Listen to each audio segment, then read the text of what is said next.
우리 한 절씩 교독하도록 하겠습니다. 내가 두루 다니며 너희가 위하는 것들을 보다가 알지 못하는 신에게 라고 새긴 단도 보았으니 그런즉 너희가 알지 못하고 위하는 그것을 내가 너희에게 알게 하리라. 우주와 그 가운데 있는 만물을 지으신 하나님께서는 천지의 주제시니 손으로 지은 전에 계시지 아니하시고 또 무엇이 부족한 것처럼 사람의 손으로 섬김을 받으시는 것이 아니니 이는 만민에게 생명과 호흡과 만물을 친히 주시는 이심이라. 인류의 모든 족속을 한 혈통으로 만드사 온 땅에 살게 하시고 그들의 연대를 정하시며 거주의 경계를 한정하셨으니 이는 사람으로 혹 하나님을 더듬어 찾아 발견하게 하려 하심이로되 그는 우리 각 사람에게서 멀리 계시지 아니하도다. 우리가 그를 힘입어 살며 기동하며 존재하느니라. 너희 시인 중 어떤 사람들의 말과 같이 우리가 그의 소생이라 하니 이와 같이 하나님의 소생이 되었은즉 하나님을 금이나 은이나 돌에다 사람의 기술과 고안으로 새긴 것들과 같이 여길 것이 아니니라. 알지 못하던 시대에는 하나님이 관가하셨거니와 이제는 어디든지 사람에게 다 명하사 회개하라 하셨으니. 다 같이 읽겠습니다. 이는 정하신 사람으로 하여금 천하를 공의로 심판할 날을 작정하시고 이에 그를 죽은 자 가운데서 다시 살리신 것으로 모든 사람에게 믿을 만한 증거를 주셨음이니라 하니라. 아멘. 예, 오늘 하루 말씀 붙드시고 생명의 삶을 사시기를 예수님의 이름으로 축복합니다. 오늘은 어제에 이어 오늘도 사도 바울이 아덴에서 사람들에게 전도를 하고 있는 본문을 보고 있습니다. 특별히 사도 바울은 복음을 증거하고 있어요. 그래서 어제 본문 18절에 보면은 바울이 예수와 부활을 전하였다고 말하고 있습니다. 오늘 설교 제목은요, 하나님을 아는 것과 회개입니다.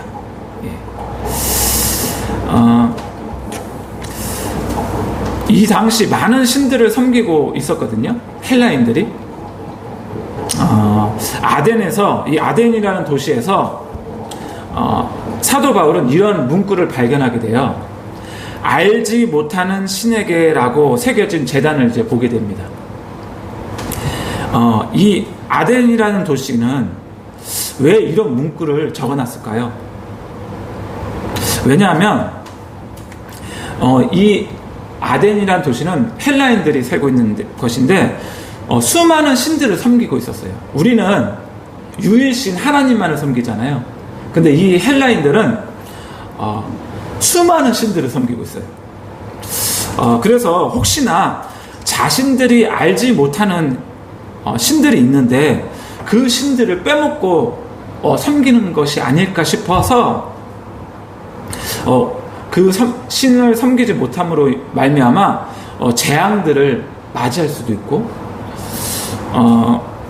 아니면 그 알지 못하는 신들로부터 환심을 사기 위해서 이렇게 알지 못하는 신 하면서 이제 그 신들을 섬기고 있었어요.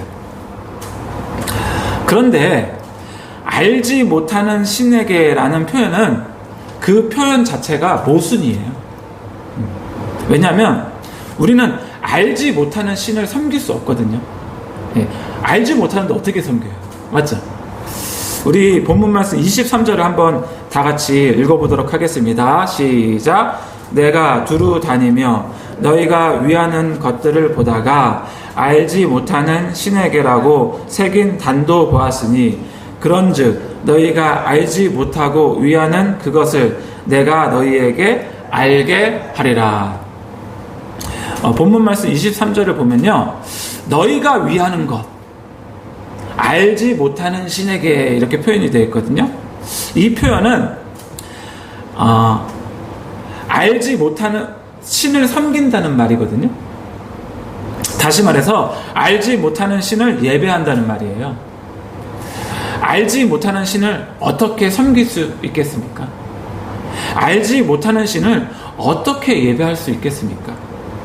알지 못하는 신을 예배한다는 말은 그 자체가 모순이에요. 예수님께서도 이와 비슷한 말씀을 하셨거든요. 요한복음 4장 21절에서 24절 말씀인데요. 제가 한번 읽어보도록 할게요. 예수께서 이르시되 여자여 내 말을 믿으라. 이 산에서도 말고 예루살렘에서도 말고 너희가 아버지께 예배할 때가 이르리라. 너희는 알지 못하는 것을 예배하고 우리는 아는 것을 예배하노니 이는 구원이 유대인에게서 남이라. 아버지께 참되게 예배하는 자들은 영과 진리로 예배할 때가 오나니 곧 이때라.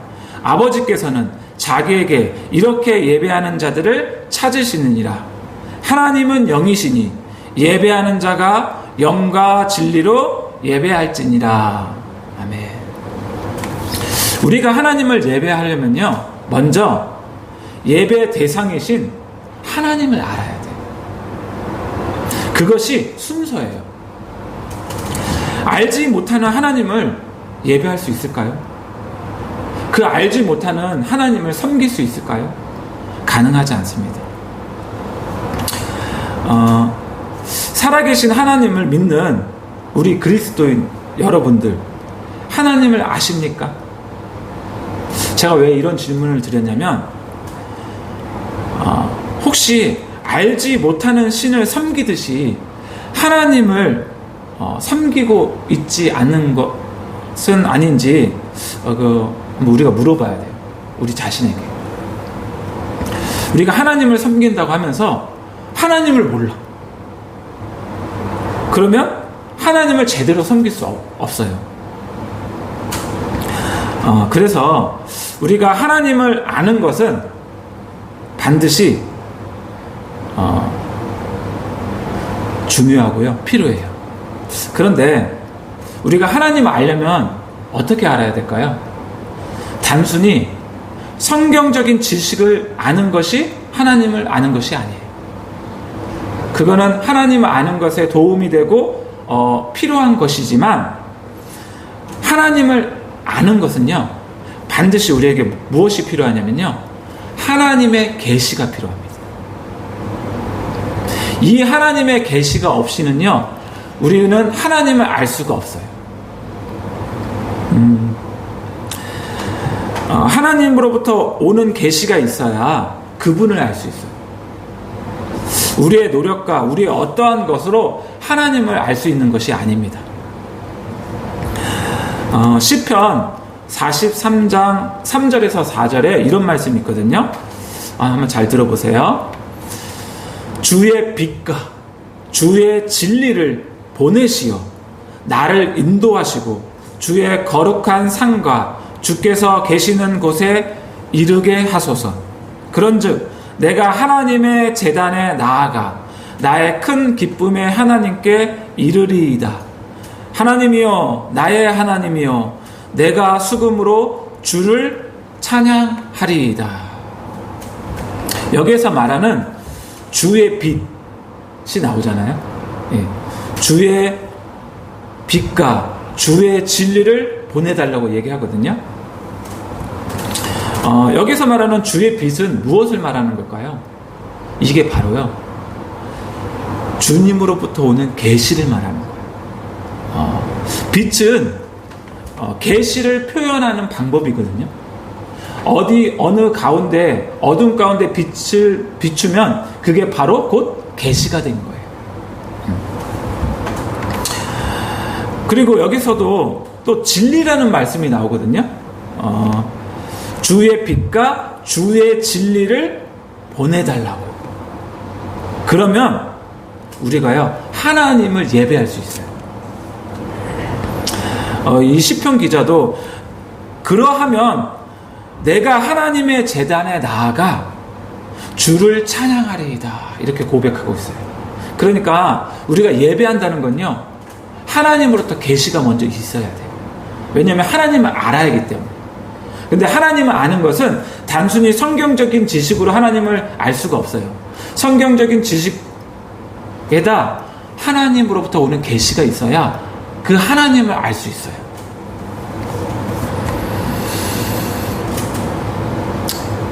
우리가 어떠한 진리를 깨달았다면요, 그것은 하나님으로부터 온 것이에요. 하나님께서 은혜를 주셔서 깨닫게 되어진 것이죠.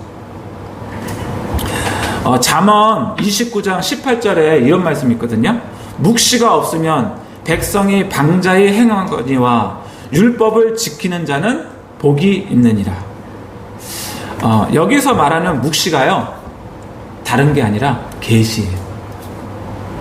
그래서 히브리어로 이게 하존이라고 하는데 이 뜻이 계시라는 뜻이 있어요. 그러니까 이렇게 말할 수 있죠.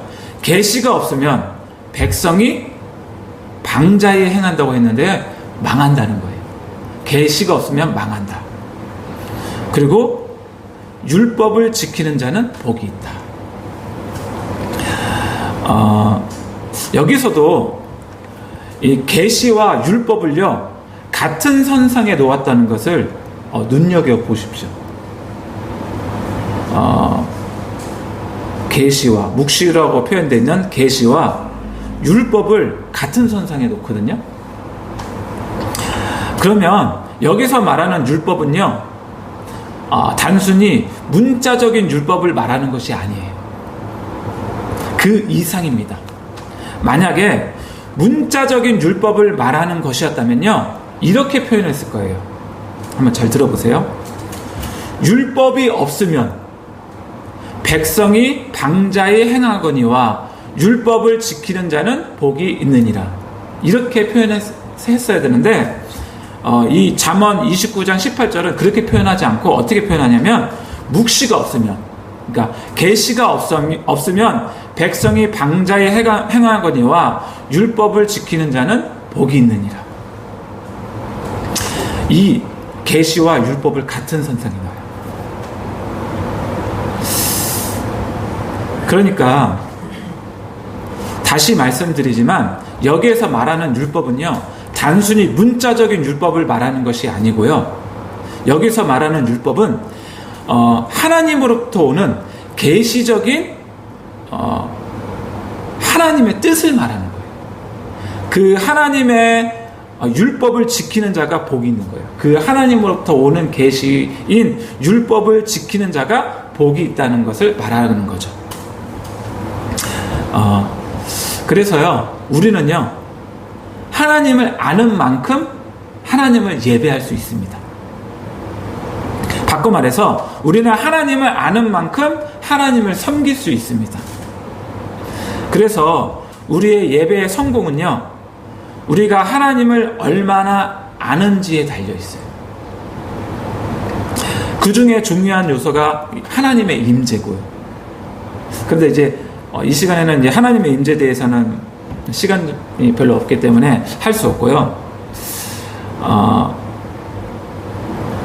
다른 거를 좀 보려고 하거든요. 아무튼 우리 예배에 있어서 하나님의 임재는 너무 중요합니다. 그래서 우리는 예배 장소에 도착하기 전에 이미 우리의 예배의 성공과 실패는 결정되었다고 볼 수 있어요.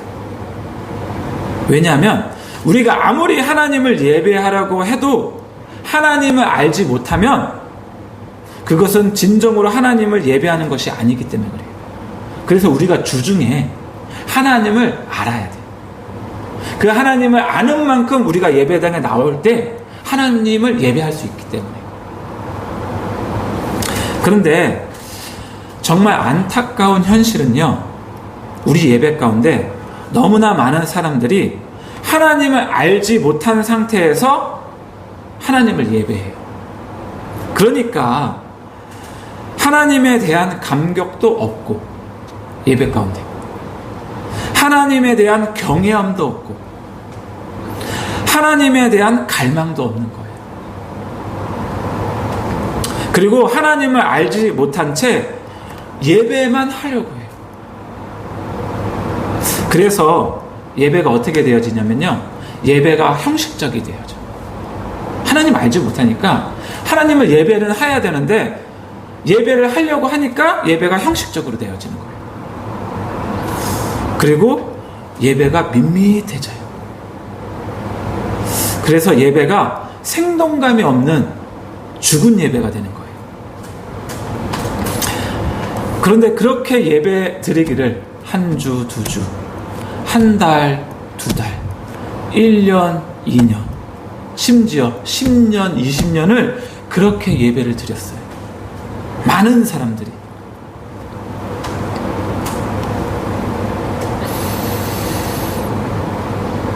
그런데도요, 문제의식이 없어요. 그것이 우리의 현실이고 우리 예배의 심각성이에요. 하나님이 임재하셔야 되거든요, 우리 예배 가운데.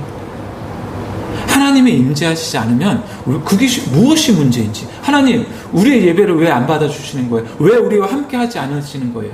우리가 하나님을 알면요, 우리는 하나님의 아름다움으로 인해서 저절로 예배하게 돼요.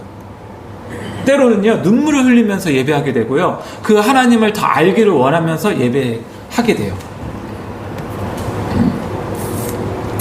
여러분은 여러분의 예배에 하나님에 대한 감동과 하나님에 대한 감사와 찬사, 하나님에 대한 아름다우심 등을 경험하시면서 예배하십니까?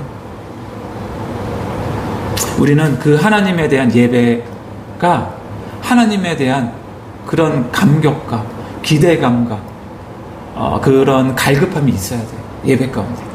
그게 정상적인 예배예요. 지금까지 그렇게 예배 드리지 못했다면 그거는 정상적인 예배가 아니에요. 어떻게 그 아름다우신 하나님 앞에 나와 예배를 드리는데 감격이 없다, 그거는 비정상적인 거예요. 그런데 그러니까 사람들이요, 하나님 없이 노력을 하려다 보니까 무엇을 하냐면요, 많은 사람들이 예배 가운데 쇼맨십을 가지려고 해요. 예배는 쇼가 아닙니다. 예배는 공연도 아니고요, 예배는 사람들을 기분 좋게 하는 것도 아니에요.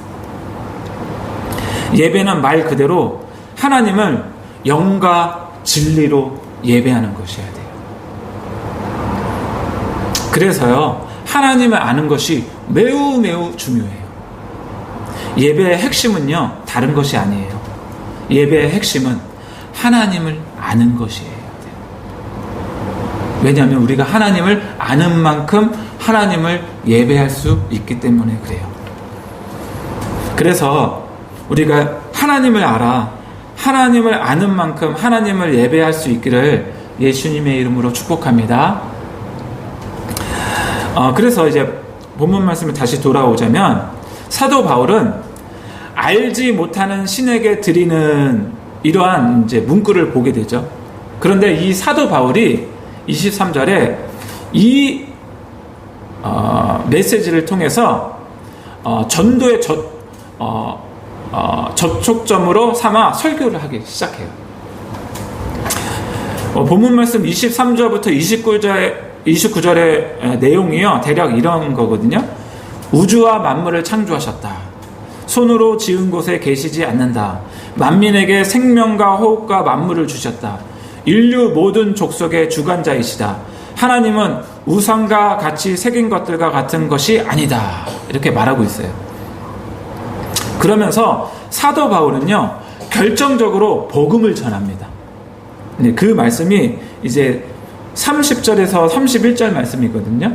본문 말씀 30절에서 31절을 다 같이 한번 읽어보도록 하겠습니다. 시작. 알지 못하던 시대에는 하나님이 간과하셨거니와 이제는 어디든지 사람에게 다 명하사 회개하라 하셨으니 이는 정하신 사람으로 하여금 천하를 공의로 심판할 날을 작정하시고 이에 그를 죽은 자 가운데서 다시 살리신 것으로 모든 사람에게 믿을 만한 증거를 주셨음이라 하니라. 아멘. 여기 보면 알지 못한 시대에는 이렇게 표현이 되어 있는데요. 이 알지 못한 시대에는 언제를 말하냐면 하나님의 아들 그리스도가 오시기 전에를 말하는 거예요. 근데 이제는 하나님의 아들인 그리스도를 통해 이제 온전히 드러난 거예요. 그 전에는 하나님께서 회개의 때를 기다리신 거예요. 하나님의 백성들이 회개하기를 기다리셨어요. 그래서 이제 자신의 자연을 통해 이제 계속적으로 이제 말씀하신 거죠. 이방인들에게도 자연을 통해 하나님께서 계시하신 거죠. 회개하기 위해서. 근데 이제는 상황이 달라졌어요. 그리스도께서 세상에 오셨고요.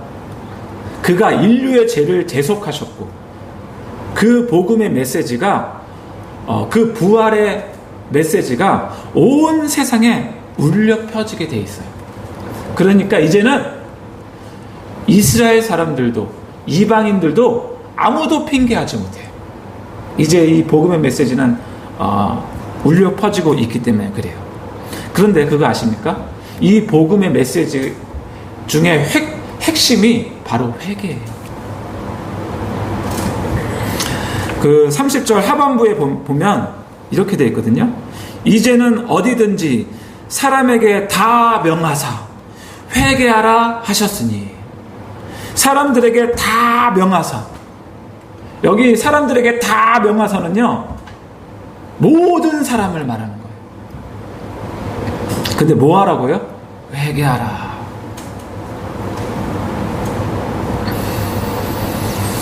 그래서 이 회개는요,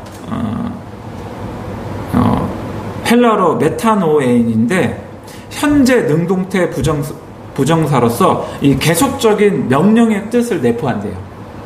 그러니까 이 회개는요, 삶의 태도와 근본적인 변화를 요구하는 거예요. 우리들에게 회개하라 했을 때는. 그래서 오늘 본문 말씀에 보면 아덴 사람들이 이제 우상 숭배하는 것을 그만하고 만유의 주제이신 하나님을 믿고 섬겨야 한다는 것을 말하는 거예요. 회개하라, 이 말에는. 그래서 바울이 전한 복음에도요, 지금 이 본문 말씀이 바울의 설교잖아요. 이 바울이 전한 복음에도요, 회개에 대한 메시지가 있어요.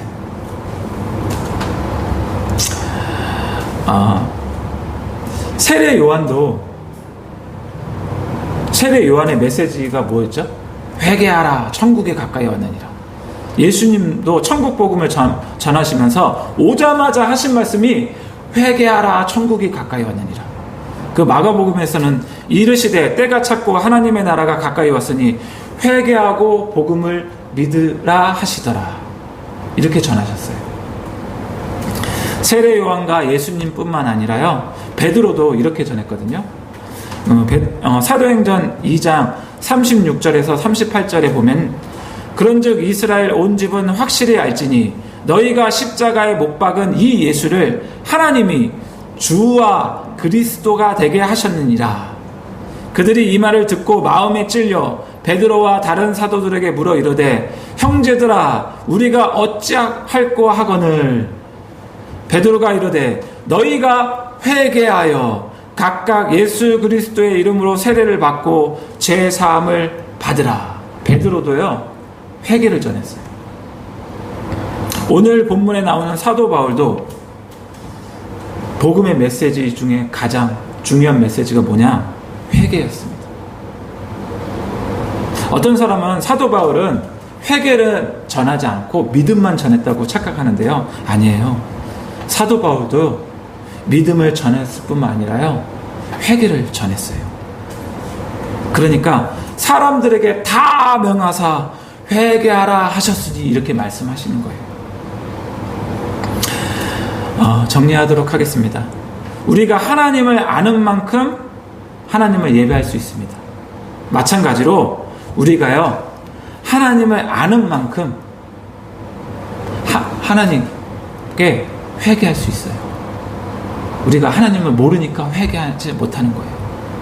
심지어 회개할 것이 없다고 말하는 거예요. 그래서 우리가 하나님을 알아 예배하고 하나님을 알아 회개하는 우리 주님의 교회 성도님들 되길 예수님의 이름으로 축복합니다. 예, 기도하시겠습니다. 살아계시고 지금도 역사하시는 자비로우시고 거룩하신 아버지 하나님, 감사드리고 찬양드립니다. 그 하나님의 은혜에 감사드리고 찬양드리고 그 하나님의 사랑에 감사드리고 찬양을 드립니다.